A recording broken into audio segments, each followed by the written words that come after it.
আয়াত ১০২।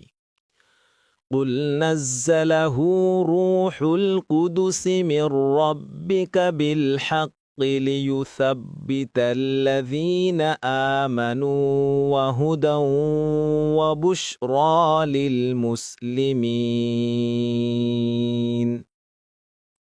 অনুবাদ: বলুন, আপনার রবের কাছ থেকে রুহুল কুদুস অর্থাৎ জিব্রাইল আলাইহিসসালাম যথাযথভাবে একে নাজিল করেছেন যারা ঈমান এনেছে তাদেরকে সুদৃঢ় করার জন্য এবং হিদায়েত ও মুসলিমদের জন্য সুসংবাদ স্বরূপ। তাফসির: রুহুল কুদুসের শাব্দিক অনুবাদ হচ্ছে পবিত্র রূহ বা পবিত্রতার রূহ। পারিভাষিকভাবে এই উপাধিটি দেওয়া হয়েছে জিব্রাইল আলাইহিসসালামকে।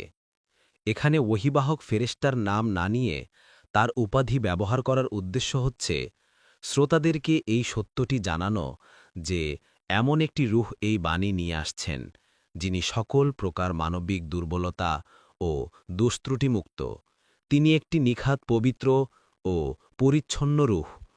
আল্লাহর কালাম পূর্ণ আমানতদারির সাথে পৌঁছে দেয়াই তার কাজ। তিনি যে যথার্থ কাজই করেন এবং কেবলমাত্র আল্লাহর নির্দেশেরই পূর্ণ বাস্তবায়ন করেন তা আল্লাহ তাআলা কুরআনের বিভিন্ন আয়াতে স্পষ্টভাবে ঘোষণা করেছেন। দেখুন সূরা আল বাকারা ৯৭, সূরা আশ-শুআরা ১৯২ হতে ৯৪, সূরা আত-তহা ১১৪।